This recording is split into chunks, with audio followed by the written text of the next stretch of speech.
Hello, everyone. Welcome to the Jamcracker live webcast, How the U.S. Federal Government is Approaching the Cloud First Mandate. This webcast is part of our monthly series. Today, we have a very exciting presentation planned. We have a special guest joined us today, Marcelo Olascoaga and Ed Hernandez. And Marcelo is from GSA, and we are very excited that Marcelo was able to join us. And so let's get started. Ed and Marcelo? Good morning. Good morning. Welcome all. We want to go through the agenda here a bit. So you should be seeing the agenda slide. So we're going to go through and do introductions. I'll have an introduction. I'll introduce Marcelo and myself. Then we'll do, Marcelo will do a federal government perspective on the topic. And then I will go through and discuss the what we see as cloud adoption requirements and challenges. And then we'll have a Q&A. So we're hoping to time it for about 20 minutes for the Marcelo's perspective, 20 minutes for what I'm going to say, and then the Q&A of 20 minutes or so. All right? So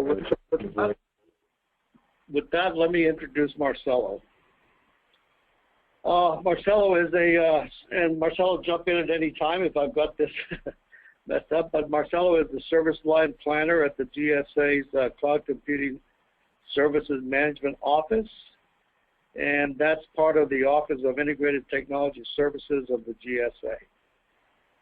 Marcelo leads the federal government's Cloud Broker Initiative, and he oversees the Cloud Computing Infrastructure as a Service Blanket Purchase Agreement, BPA, which you'll be discussing. And he is a former CIO within the U.S. Department of Agriculture. So Marcelo, I just introduced you, but maybe you can tell us in plain English, in a couple of sentences, what you really do. Well, basically, yeah, it's a bunch of things, right? As everyone in the government knows, we answer data calls, do a lot of policy, but what our main focus is right now is to see how we can have the government obtain all the cloud services that it needs. So as of recent, can I go right into the presentation, Ed? Yeah, go ahead. Okay, great. Yeah, so really the major thing that I want to announce today is that the Cloud 70 SIN has been approved. And what that is, it's a special item number under IT Schedule 70, which is our mass contract within GSA. I think most government IT people and contracting officers are familiar with it. We have created a new SIN that will encompass all cloud services under the schedule. And although the slide that you may be seeing right now says that we would receive a response in May, everything has accelerated, which is almost like the first time in government that I've heard of, and the SIN has been approved already and is available for vendors to start submitting their modifications to their present contracts so that they can obtain the SIN. And once they have that SIN on their contract, then federal agencies, including local and state and other government type organizations, can begin to order and use that SIN in their solicitations under their task orders. So that's really the major news that we have today that's coming out of GSA. And since we have accelerated the schedule, that is, we've received all approvals to get the SIN on schedule, then we're going to be training some contracting officers that would be taking care and specializing in reviewing all of the modifications that are going to be taking place and the administrative responses and tasks that they have to do to move all of the vendor services under the SIN as appropriate. And we're going to try to make this an interactive session, so if there are any questions that come in, I can begin to answer them on this particular subject or whatever I'm on while we're talking. Okay. I don't think there's any interaction from the audience. We'll look at your next slide, I guess, which is the cloud follow-on RFI, Marcelo. Okay. Now, the cloud RFI that came out a few months ago, that was an RFI that we posted so that industry partners and government agencies can respond, letting us know if they need another vehicle or another contract that GSA can manage so that government agencies can order from and create task orders under to see if we need another cloud offering. That said, it would encompass everything that's cloud related. It would also include consulting services and allow for cloud enabling technologies, all in different lots under the contract. So to go back to the RFI, we received about 75 responses. It was a small mix of government agencies that responded and a numerous amount of industry, as expected, responded to the RFI. We received an overwhelming response that another government cloud offering contract should be created, and I do mean another because we do have infrastructure as a service, blanket purchase agreement under 70, and we also have an email as a service blanket purchase agreement as well under 70. IaaS, infrastructure as a service, is due to close or expire sometime in October, and due to the responses, we are now looking at possibly extending the period of performance for that BPA while we work on analyzing further the RFI responses that we received. At this time, we've created a summary, a quick summary, that is, of the responses, and we've presented that to executive management. They've asked us for a further detailed analysis, which is what we're creating. I think there's a lot of back noise. We've created we're creating this analysis, and we'll be presenting it to executive management, where they'll determine what the next steps are. So Ed, do you have any questions on this subject? Yeah, or on the one? When do you expect to have the analysis completed and up to, up for review? We think in another 2 months we'll be posting another status update to our website to show everyone that's responded and others that are interested of what is occurring within GSA and what the review process is, what's happening in the review process up to that point. So in 2 months, we plan on putting something out there as well. At this time, we have posted some updates to our website pages, and it's nothing that hasn't been explained in the past. So that's the time frame for that. We do have a lot of that information that we've created in the past of how we would create this contract. Right. And what we see at this time is, and I'll reiterate a little bit of and connect the dots for you of what I was explaining earlier, we were thinking of creating 5 lots, and lots are basically categories within a contract so that accessing the services or different parts of the contract become easier for the ordering agency, and they're called lots. We would have 5 lots at this time. That is, it can change because this is all preliminary information, but it would be infrastructure as a service, platform as a service, and software as a service.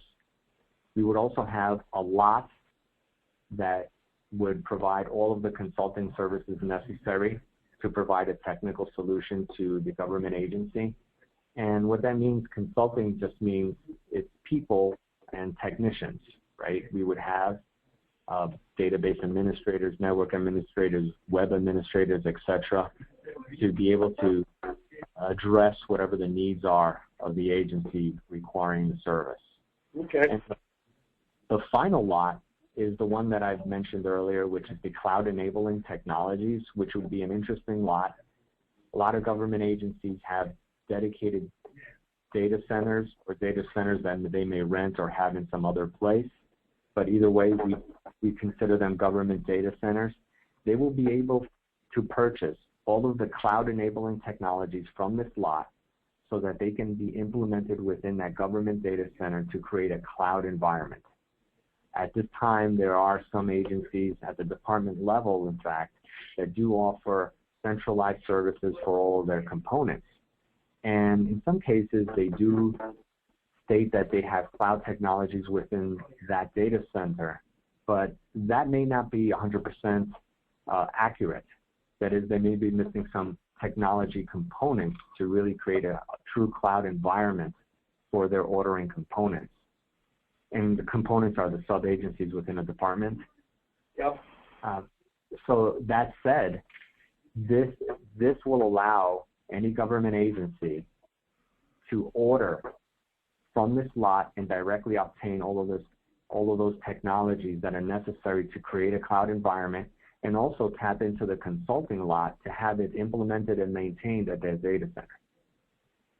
Obviously, the government has, for a long time now, pumped a lot of money and millions of dollars into these data centers, so it wouldn't be wise in some cases that they move those data centers now to the cloud and have such an expensive migration to do so.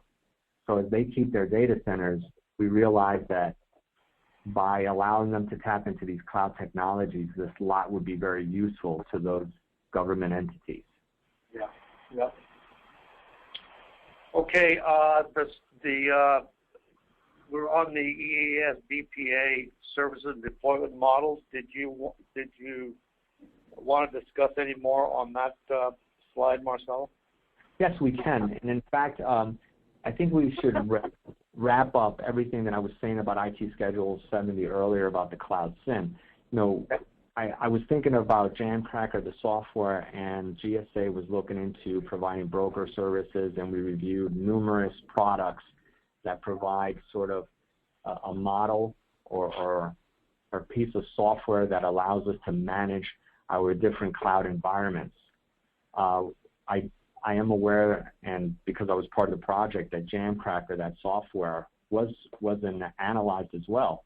Now, what we would expect to see, and we'll use that piece of software as an example for this conversation, is that that type of software that could work within a cloud and would eventually be considered a cloud service of some kind, then it would be listed with the new cloud SIM that I was speaking about earlier.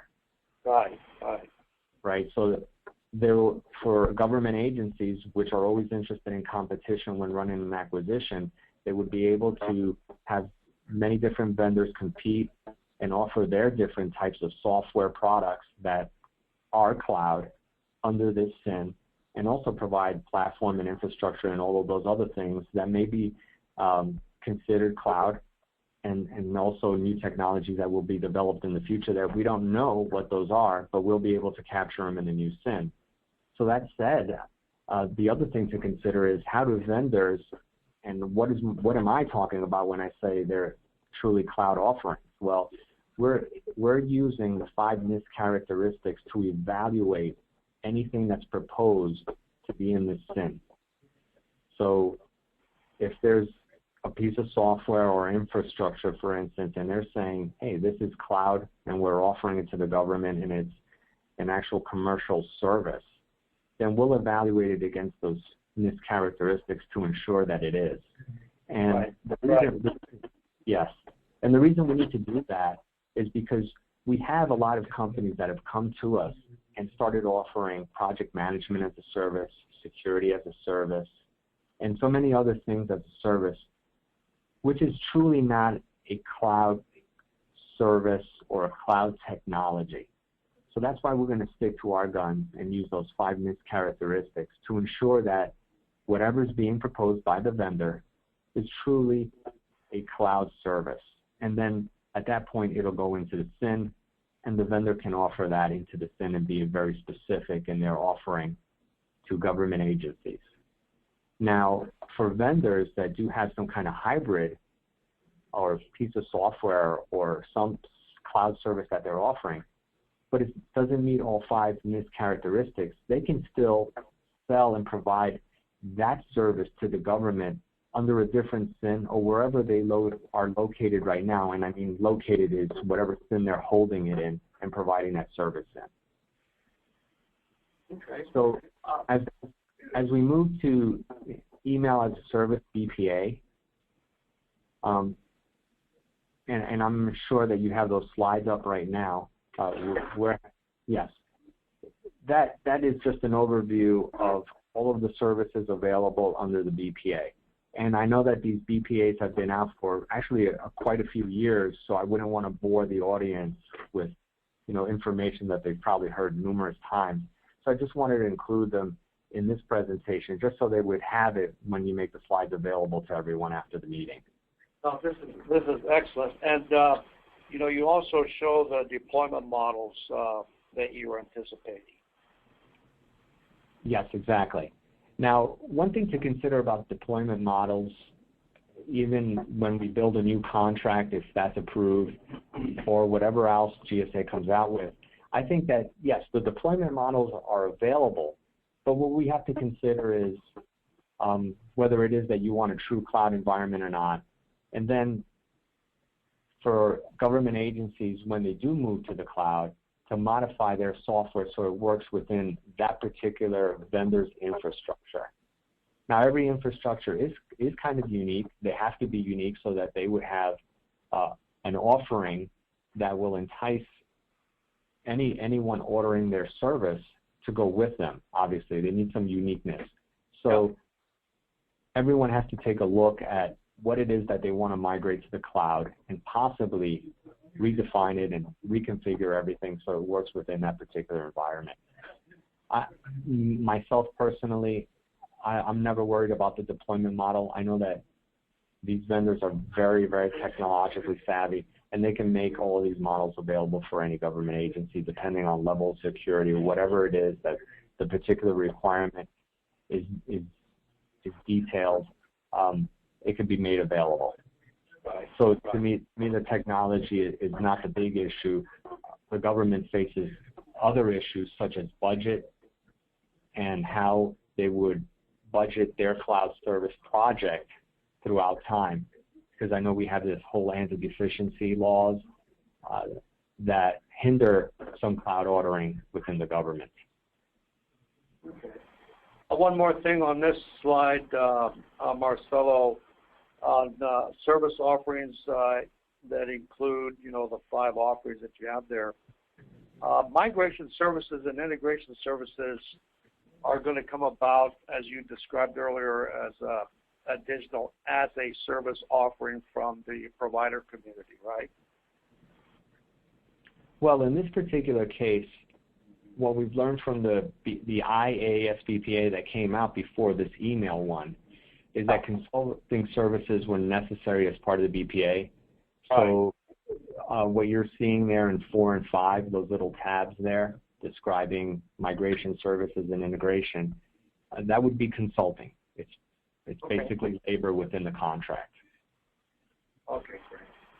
So having that lessons learned as we consider a new cloud offering here within GSA, we would provide that consulting lot that I spoke about earlier. Yeah, exactly. Okay.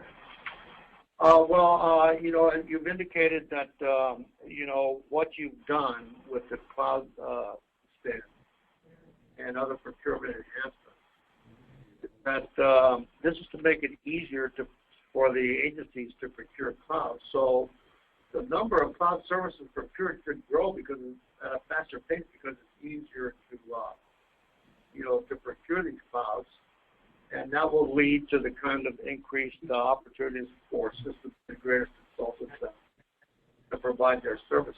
Is that correct? I would agree. I have nothing to back that up with or any data, but I would agree with you on that statement.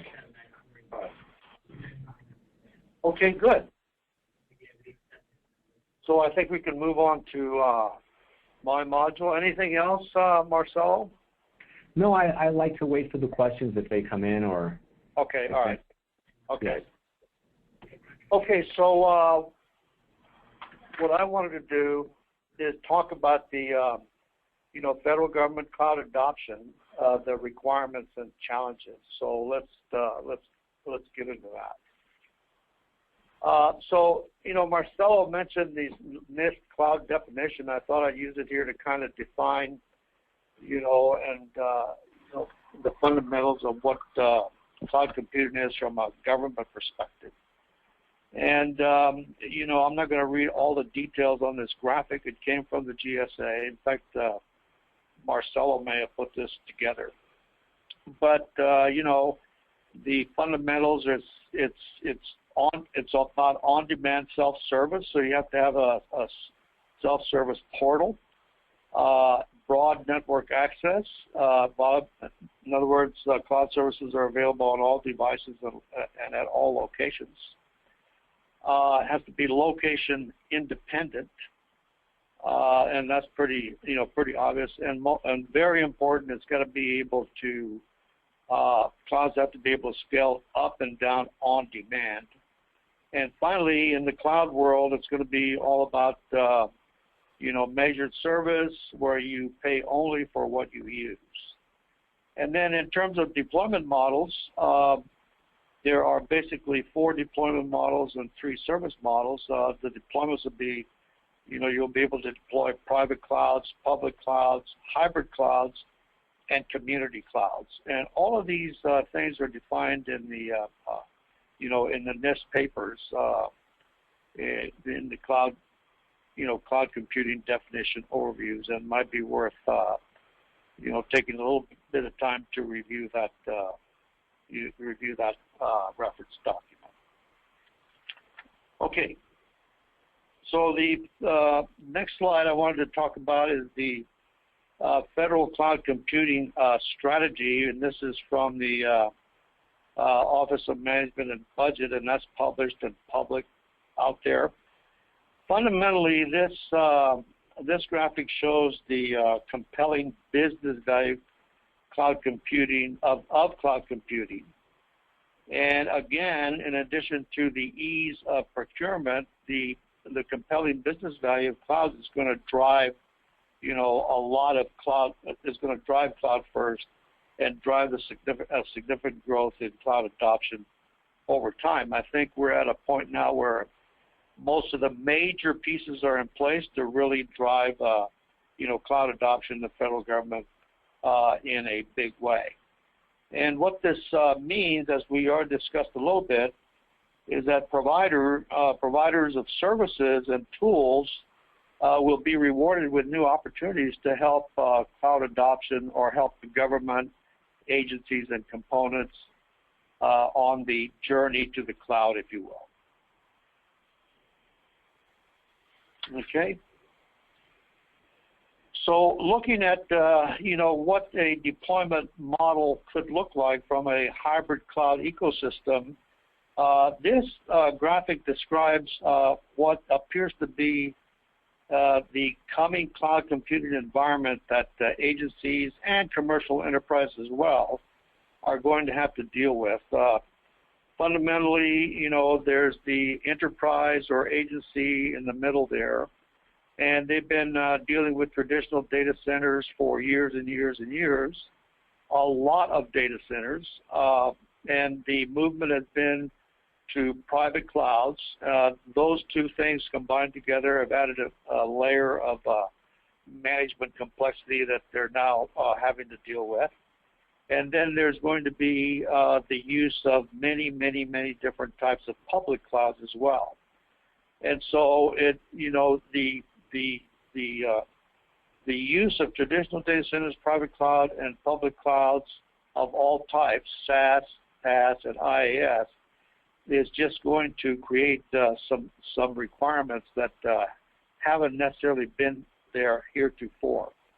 The first is that there's got to be a way to aggregate and deliver multi-cloud services from multi-cloud service providers. So if you're using in the future and it looks like this is going to happen, within a single agency or component or enterprise, you may be using 15 or 20 different cloud services from different cloud services providers.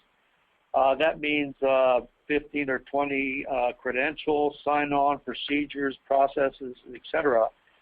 That sort of thing gets very, very complicated, and complexity always, tends to slow things down, get very expensive, and the cloud management and governance is not there, which cloud management and governance is kind of the other major requirement in this kind of coming hybrid cloud ecosystem. That means that, there ought to be a centralized place to do governance, compliance management, security management, and everything that relates to just making sure your policies, the policies of the enterprise or agency, are being followed and adhered to. Then spend management is the necessity to keep track of the utilization of all the clouds in use in the agency and be able to report a spend down at every level of the hierarchy. So in addition to spend management includes things like forecasting and budgeting of spend and controlling spend management through governance again. For example, a given group may be gated to only use X number of virtual machines as a budget, or X number of dollars of virtual machines at a particular provider. And so the spend management module has to detect when that budget has been exceeded or approaching to be exceeded and issue notifications accordingly. And then, of course, there's, in this hybrid cloud environment, there's the requirement to layer in operations management, the sourcing, orchestration, and delivery of all these clouds. Because at the building in the middle, if you will, represents the enterprise and all the cloud services users in that enterprise. So those are the requirements. And looking at the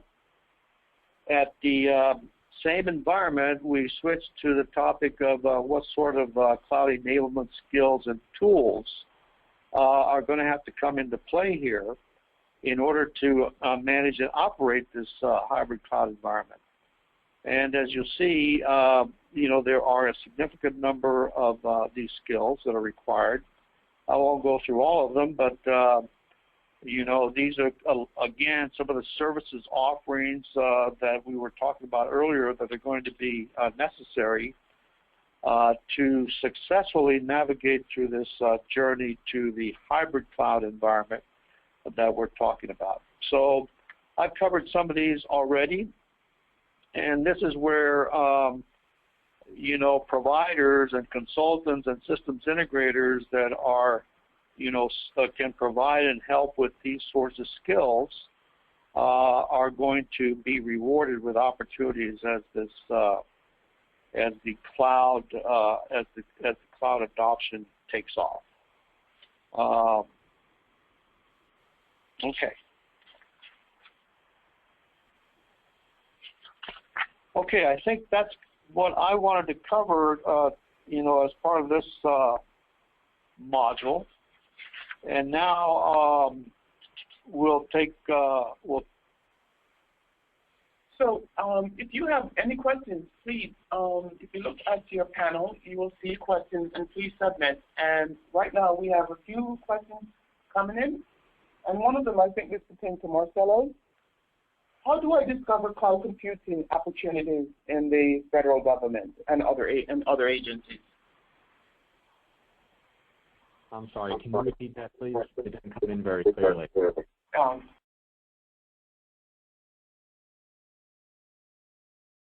Federal government. So do you mean how vendors? Yes, how vendors. Well, I guess there's numerous ways for vendors to do so. They would have to monitor FedBiz ops. They would have to do a lot of business development throughout the agencies and speak to different program offices and find out what their requirements are for IT, and also inform them and educate them of what benefits the cloud can provide them as far as rapid manner of developing applications, setting up test environments, and then finally going into production. Okay. Here's another one here. What do you mean by cloud management platform? And I think that pertains to you, Ed. Yeah, okay. Marcelo briefly mentioned the Jamcracker platform. Jamcracker platform is an example of a cloud management platform, and you know, if you want to know more about that, you can go to our website or contact us. But fundamentally, it's a software platform and team of administrators, if you will, that sits between the cloud service providers and the cloud service consumers. So in a multi-cloud, multi-vendor environment, as I mentioned before, things are going to be complicated to manage and control from a governance, spend, and operations perspective. So other platforms are available from cloud service providers like Amazon. They all have a way to manage the environments that they provide. And so the trick is to, you know, so all cloud service providers will have some sort of software platform to manage their offerings. The problem, again, is that depending on the number of cloud service providers that an agency is using, you want to be able to, you know, aggregate the lifecycle management, and that's where Jamcracker and others are attempting to make a, you know, to provide that kind of platform to eliminate the complexity. Okay, thank you. And I think this is one for Marcelo. This presentation seems mostly about infrastructure as a service. What about software as a service and platform as a service? Well, at this time, the only one that we have under software as a service would be the email as a service BPA. And I would say that's under the umbrella of software. That's why with the RFI, we're looking at creating another cloud offering from GSA. And that would encompass software and platform as well, not just infrastructure. So we would be able to address the three areas that presently exist, or the three main categories of cloud. Those being, as I mentioned, infrastructure, software, and platform as a service. Right. Okay. You know, Marcelo, in our travels, you know, around the federal government and agencies and so forth, things like Office 365 and Salesforce.com and that sort of SaaS, software as a service offering, come up as a discussion point. What is the vehicle that would apply to those kinds of SaaS services? Well, presently, it's still IT Schedule 70. Okay. And a lot of what you've mentioned, all of those software products are available under Schedule 70. Okay. And, yeah, and what the SIN will do is move all of those pieces of software to the new SIN, right? And that would create more organization under the contract. It would provide structure. It would provide one focal point for ordering agencies to say, okay, this is exactly where I need to go under the contract to obtain these types of cloud services. And it will also benefit the vendor community as well, because now they can market all of their services under cloud, and being pre-vetted to get into the SIN, they can definitely convey to the ordering agencies when they're doing business development that, look, we've been pre-vetted, we've been evaluated under the 5 NIST characteristics, we meet them, that's why we have this SIN. So you can definitely be assured that when you use this SIN, and the competition that will exist will all offer cloud services and what's available out there commercially. And if there are any questions from these ordering agencies, vendors can always point them to us, GSA, and we can answer and address all of their concerns. Okay. Thanks, Marcelo. I think we have one last one here. Where do I get the skills necessary to participate in the cloud adoption opportunities you mentioned? I think that's probably to you, Ed.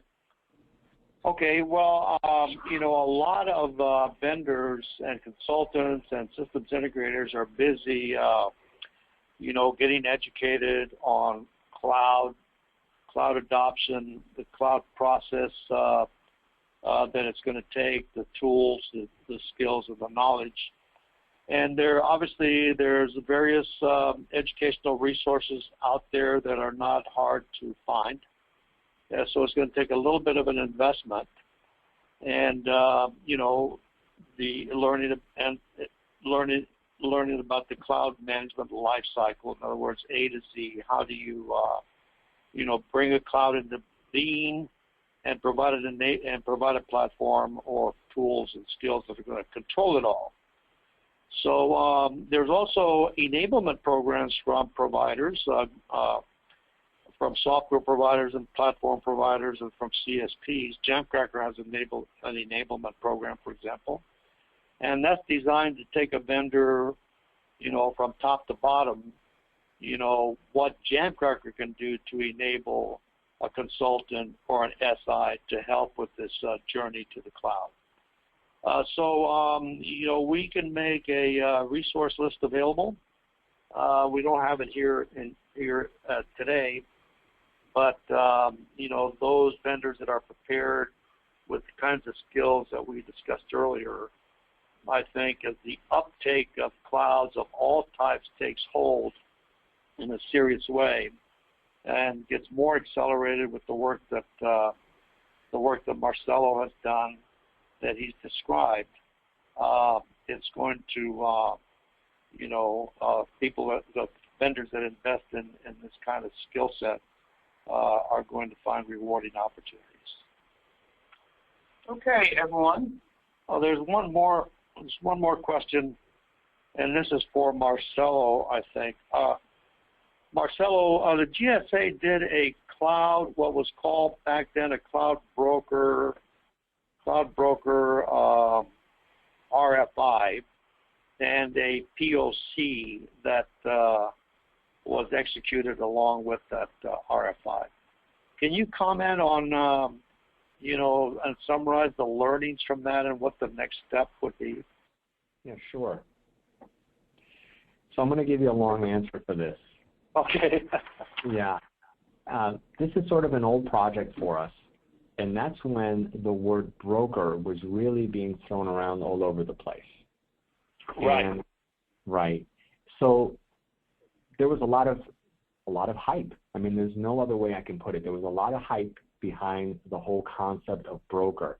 And I think part of that could have been because of what NIST wrote about having a broker.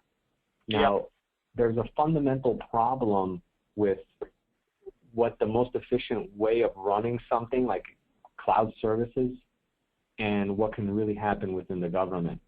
And although the government has that reputation of always having red tape or some way of prolonging everything, there are good reasons why we have those procedures in place that make everything so lengthy.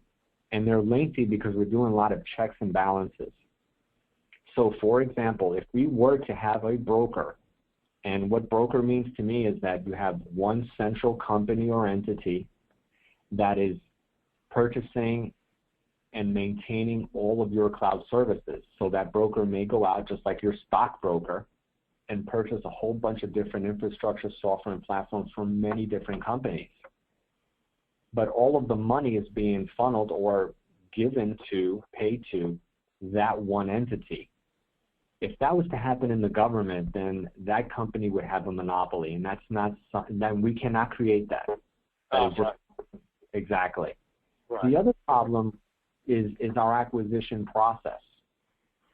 So if we were to get a cloud broker platform, you know, a piece of software that would do that broker service, we would run into another problem again, because anything over $4,000, which is a micro purchase, anything over that, even if it's $1 over that, we have to have a full-blown acquisition.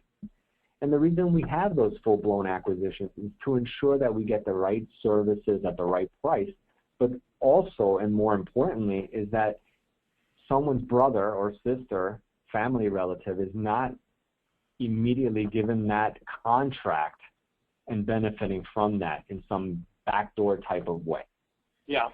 It's our checks and balances. We have to ensure that all vendors can participate, that is, provide a proposal and be evaluated on an equal playing field.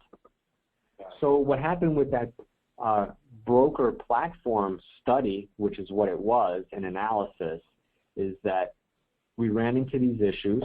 They were brought to light, and everyone understands them and sees that, hey, you know, if we were to have some kind of broker, we would create a monopoly. It wouldn't look good. We'd have to have a huge amount of people trying to manage this for multiple agencies that come into some centralized shopping area and management council to help out with this. The other thing was, since we have so many acquisition procedures, those would have to be built into these platforms, into these pieces of software that vendors are selling. Right, and then that means that a lot of customization would take place, and we no longer have a commercial product. So that was another thing that we've discovered through our whole process in studying this. But we had to do our due diligence because we were working with other agencies, and we had to address the need of the government, and there was a lot of talk of broker.